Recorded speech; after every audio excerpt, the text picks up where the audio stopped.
Apanya yang enak? Sekarang ini ngomong apa aja tentang Pak Jokowi itu nggak ada yang enak. Bukan makani rakyat, rakyat dianggap kere, apa dianggap bebek kelaparan dipakani gitu. Makan gratis itu. Ya itu, rakyat kecil itu jangan dianggap kecil. Mereka itu memiliki sesuatu yang bisa disebut weapon of the weak. Oh. Kaum lemah itu punya senjata.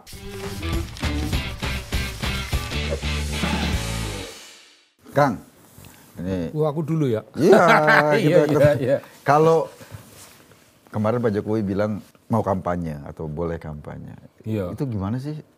Jenengan lihatnya enak nggak sih? Apanya yang enak? Sekarang ini ngomong apa aja tentang Pak Jokowi itu nggak ada yang enak. Kalau ngomongnya itu kampanye untuk partainya, andai kata dia punya partai. Atau misalnya, andai kata beliaunya pidato kampanye sana-sini untuk PDIP. Andai kata, wah itu mesti. Kalau aku sih seneng kan kemarin ngelihatnya tuh Pak Jokowi ngomong begitu. Kenapa? Seneng. Karena kan ya kalau pasal yang disebut sama Pak Jokowi bahwa presiden boleh kampanye itu kan sebetulnya menggambarkan kalau presiden incumbent maju kedua kali kan. Iya, boleh kampanye untuk dirinya sendiri kan karena dia lagi kontes walaupun dia sebagai presiden incumbent. Nah, sekarang diulang lagi kan padahal dia udah 2 kali berarti oh bener kata orang kemarin yang 3 periode dia pengen. Iya, sebetulnya kampanye lagi. Sebetulnya isu 3 periode itu bukan karena Pak Jokowi mau 3 periode kan. Kampanye doang. Pak Jokowi mau kampanye. Oh, inginnya Jadi, mau kampanye. Ngerasain kampanye Iya, lagi. ngerasain kampanye lagi. Enggak. Bukan kampanyenya. Apa? Bagi-bagi Sembako. Iya, bagi-bagi sembako. menjadi instrumen partai. Oh, itu instrumen betul itu. Ya, Kalau sekarang ini kan di depan istana presiden bagi-bagi kayak nggak ada orang gitu loh. Itu pahalanya kemakan kalau kita mungkin pahala kalau itu. kita sedekahkan pahalanya ke orang yang punya uang gitu ya. Nah, dalam hal ini membagi itu yang dosa.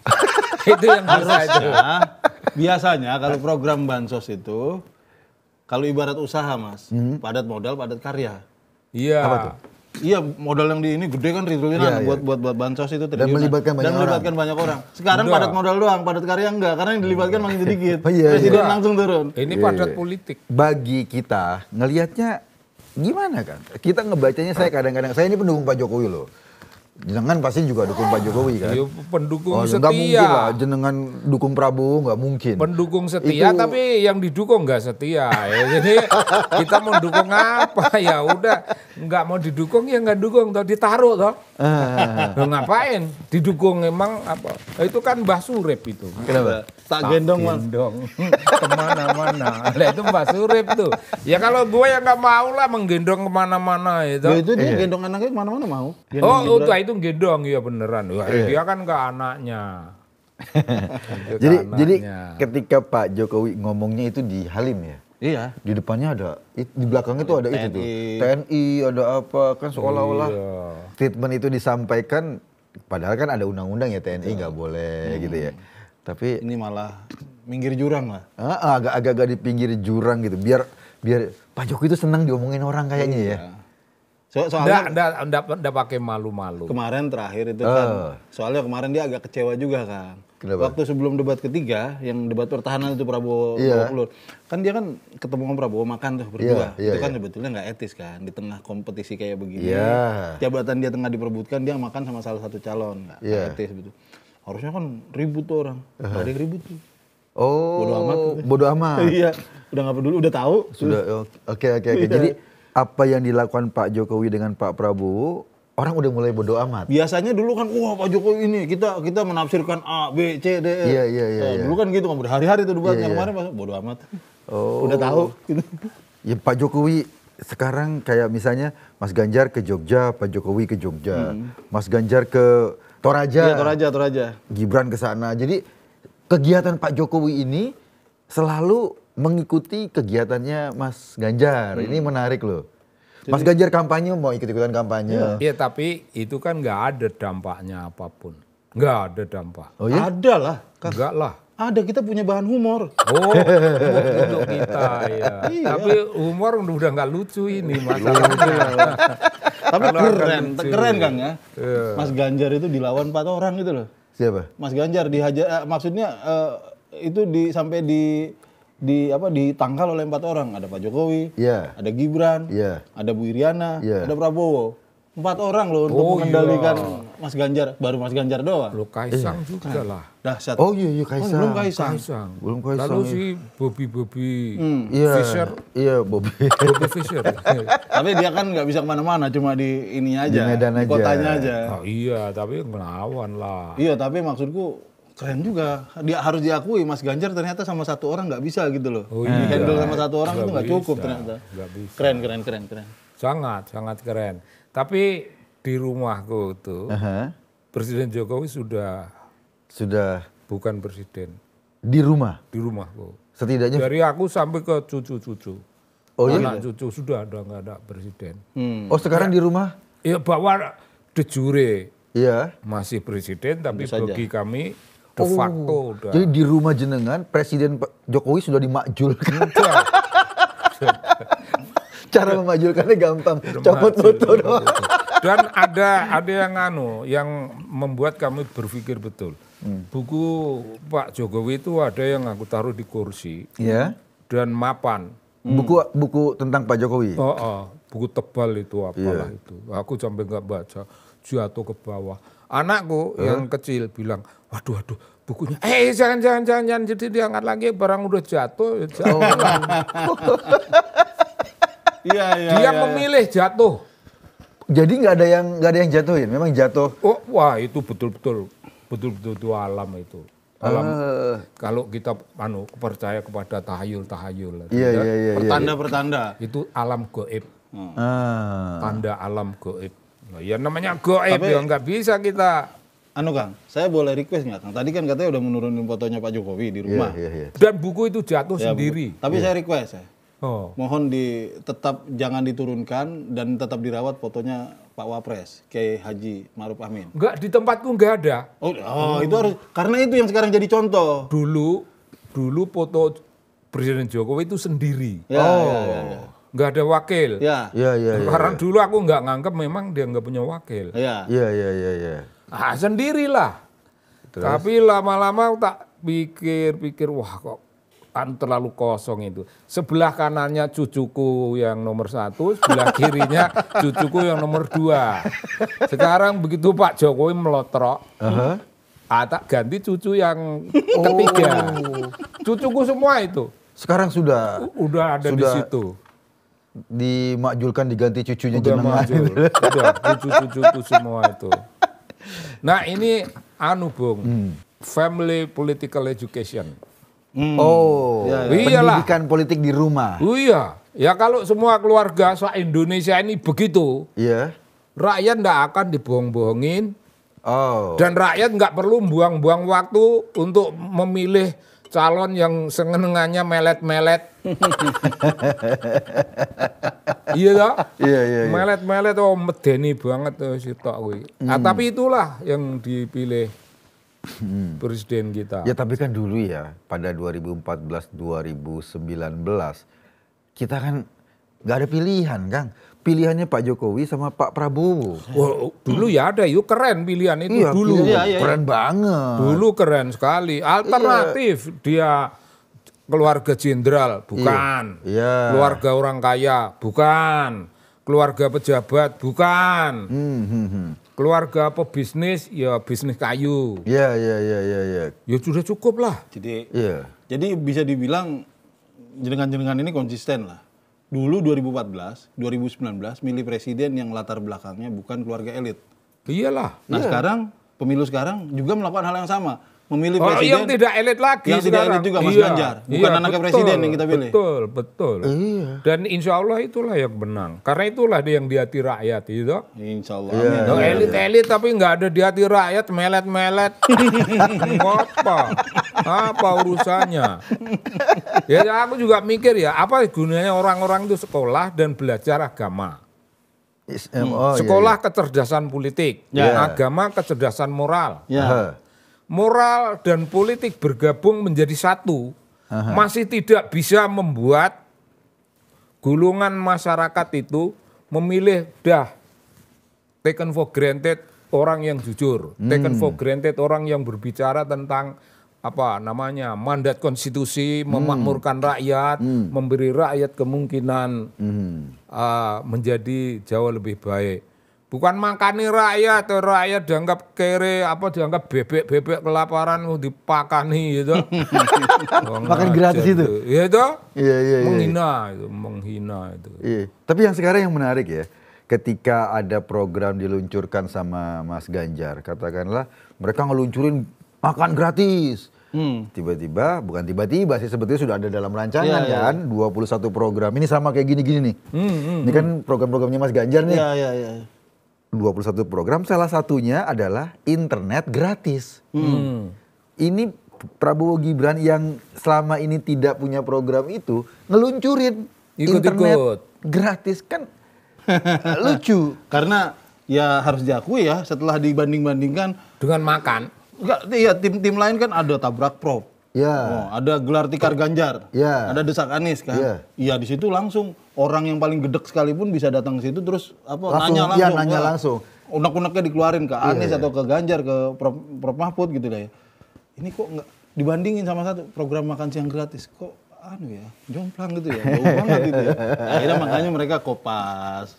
Iya, padahal kata Pak Prabowo, orang yang pingin internet gratis itu otaknya lelet. Lemot itu. Sekarang dia malah copy paste. Otaknya lelet ya. Kata Pak Prabowo gitu. Dia belum tahu bahwa di berbagai tempat banyak yang gratis. Di stasiun-stasiun, di bandara. Gak peduli, Pak Prabowo nggak peduli. Pak Prabowo kan nggak ngerti. Dia kan nggak pernah ke stasiun kemana, nggak pernah langsung jet sana sini helikopter langsung dilempar. Nggak pernah ngerasain kayak kita. Dilempar. Iya. Nah itu kan sebetulnya menandakan bahwa pasangan ini nggak punya program. Iya, itu kayak gini lah. Kalau di visi misinya Ganjar Mahfud itu dari awal kan ada bunyinya tuh, angkanya berapa? 17 juta lapangan kerja. Di Prabowo Gibran dulu nggak ada. Nggak ada. Pas ngelihat visi misi Ganjar Mahfud ada angkanya, ngeri juga kan. Kalau angka kan enak nyebutnya kan. Iya. Bukan membuka lapangan kerja sebanyak-banyaknya, tapi spesifik 17 juta. Ya jadi ngukurnya gampang, tercapai apa enggak? Iya, akhirnya dia tapi orang yang paling juta. berani itu Prabowo menurut aku. Kenapa? iya. Bentak Gusti Allah. Tuhan, sebelum kau panggil, beriau kesempatan memberi makan. Ya Tuhan, sebelum kau panggil aku, berilah kesempatan kepada aku untuk memberi makan seluruh anak Indonesia. Wow. Itu Tuhan ini dibentak gitu. Mungkin Tuhannya nggak kaget ya. Iya, udah biasa. Ya nggak kaget, udah biasa lah ngadep orang. Yang kaget kan orang-orang yang di belakangnya, waduh begini lagi. Iya. Capek lagi nih ngeberesinnya nih. Tapi sebenarnya orang di belakangnya itu sebenarnya kalau bukan karena doku kayak apa ya, sebenarnya mungkin juga hatinya itu deg-degan ya. Kalau nggak ada duitnya gue nggak mau milih lah dia sebenarnya gitu kan. Tapi karena udah jadi anggota di situ ya. Kita kan juga belum tahu Kang, nanti Pak Prabowo atau Gibran di TPS milihnya siapa? Barangkali milih Ganjar. Iya, Pak Prabowo. Loh, orang-orang itu? Enggak, Pak Prabowo atau Gibran. Kan Pak Prabowo-nya. Pak Prabowo kan dia juga sadar dong. Dia sadar dia nggak, wah ini kalau saya jadi presiden juga pasti akan jadi masalah. Buat Indonesia. Ya kan dia bilang saya akan berbakti buat Indonesia. Cara dia berbakti buat Indonesia pilih presiden yang benar. Milih presiden yang benar. Pilih Ganjar. Terus melet. Melet itu. Kita nggak tahu. Jadi ditanya, Pak Prabowo pilih siapa? Sorry ya. Rahasia. Gitu. Enggak, dia sendiri udah mutusin. Iya. Saya tidak takut tidak mendapat jabatan, Mas Anies. Saya tidak takut tidak punya jabatan, Mas Anies. Iya, jadi dia kan berarti kan sudah menyatakan pilihannya itu sebetulnya. Pilih Anies nggak mungkin. Bung, ini kalau kita memakai satu perspektif teori, ya nggak usah teori berat-berat itulah, teori perlawanan rakyat. Kalau kita mau mengingat Jim Scott, bisa. Rakyat kita itu, bukan rakyat kita, gue rakyat itu, kawan-kawan kita itu, bangsa kita ini, kepada orang kayak Prabowo seneng sekali itu. Senang. Wah dijadikan mainan tuh di kiri kanan. Itu suatu perlawanan yang Prabowo sendiri tidak begitu menyadari bahwa itu memiliki political meaning. Itu enggak.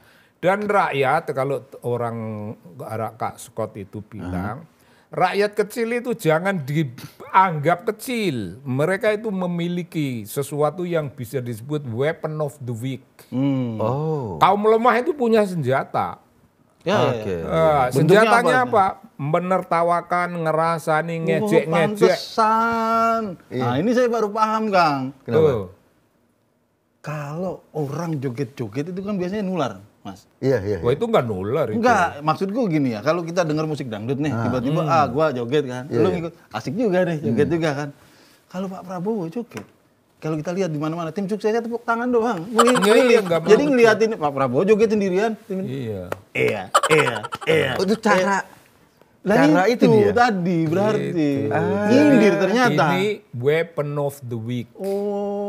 Harusnya kan mereka ikut joget kan, ikut joget sama Pak Prabowo barengan. Ini enggak, mereka keliling ditepokin. Gue ngebayangin ya tim suksesnya ketika masuk ke TPS kan buka ya Pak Prabowo, aduh ketawa ngakak, wah gitu loh.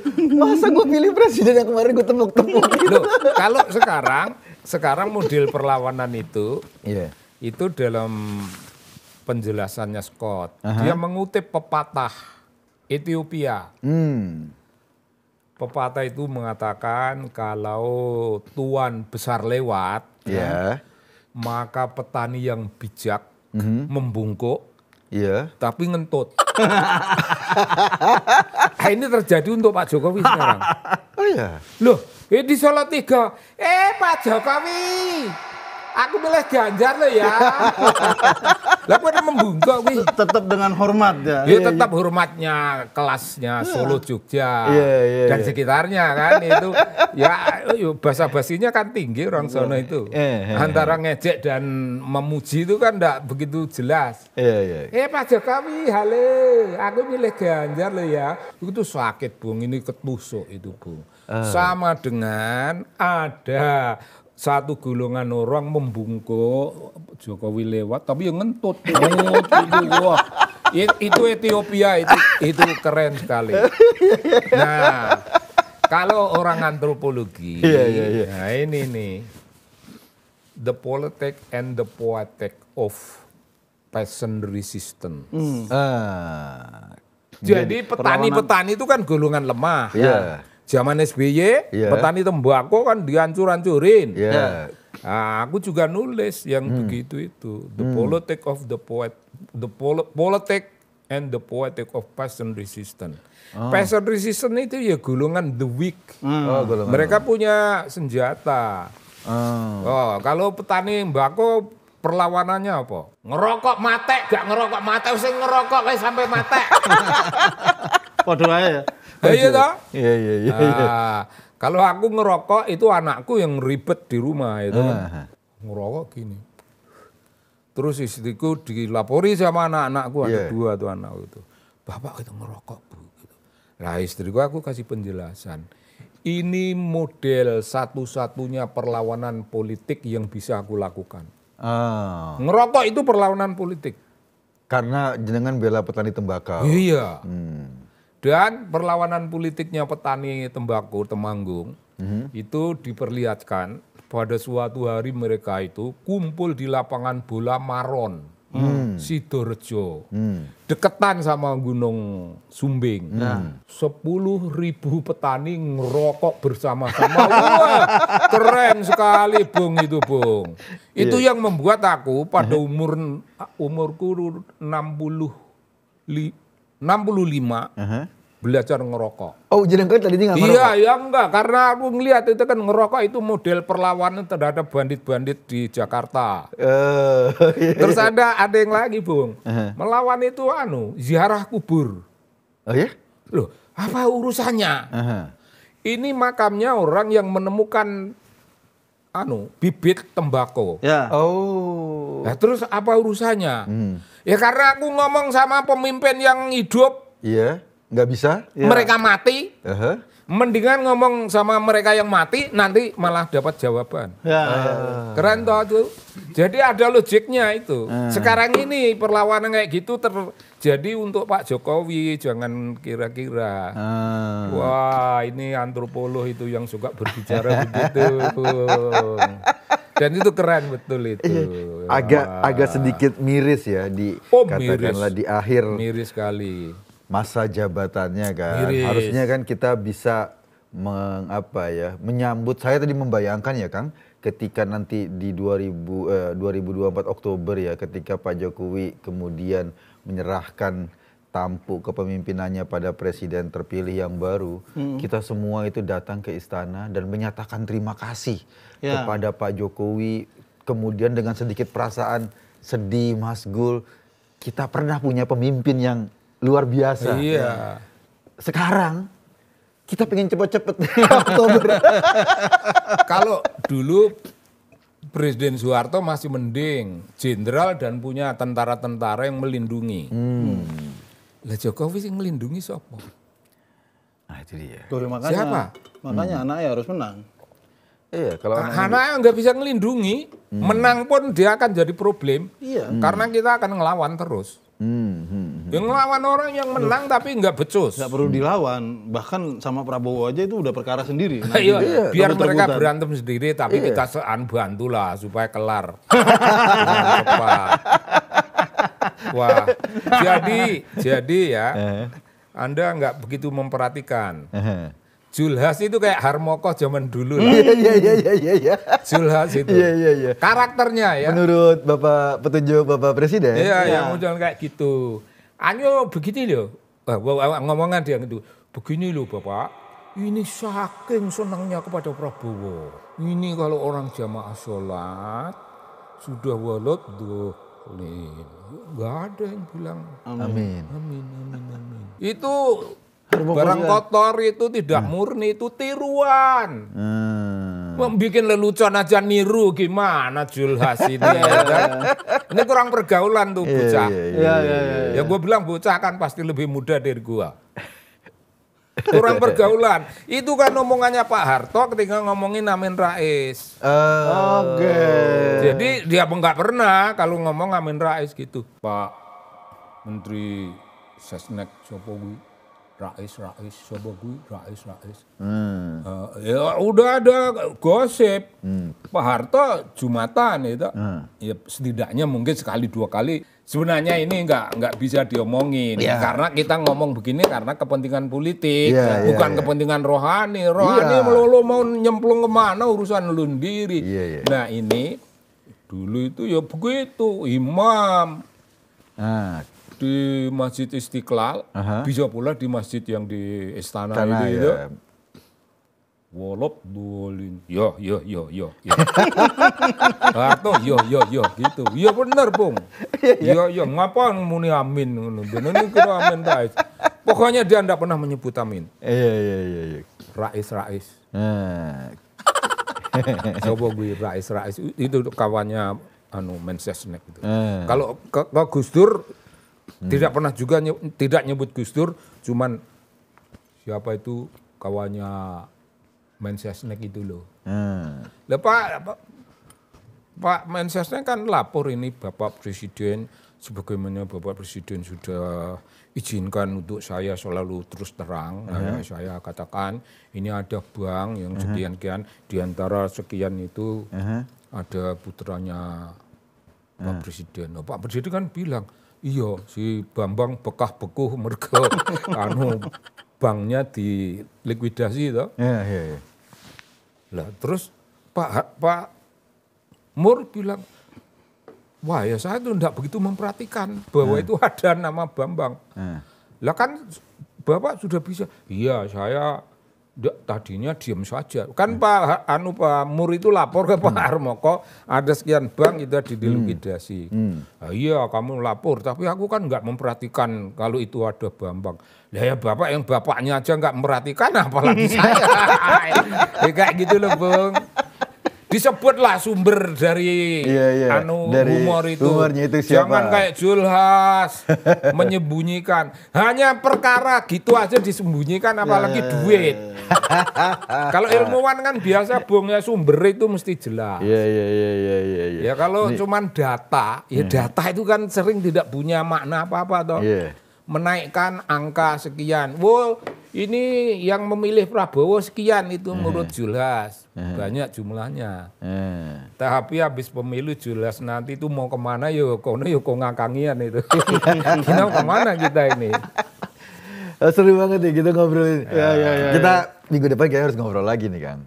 Karena ini political gossip. Political gossip. Kita ini bukan, ya mungkin orang-orang yang nonton nggak begitu mendapat pencerahan, tapi minimal mendapat. Wah itu pendidikan politik ini. Nggak minimal mereka nonton ketawa-ketawa bareng kita. Gitu. Harus. Kalau itu harus. Karena Anda ketawa. Itu bagian dari perlawanan rakyat. Ya. People resistant. People resistant. Dan itu poetic resistant. Bacalah buku Muhammad Sobari. Oh iya. Ya. Itu buku The Politic and the Poetic. Perlawanan petani tembakau. Luar biasa. Oke, kita ketemu lagi. Kang Sobari, terima kasih Maki. Thank you. Terima kasih. Begitu. Sampai ketemu.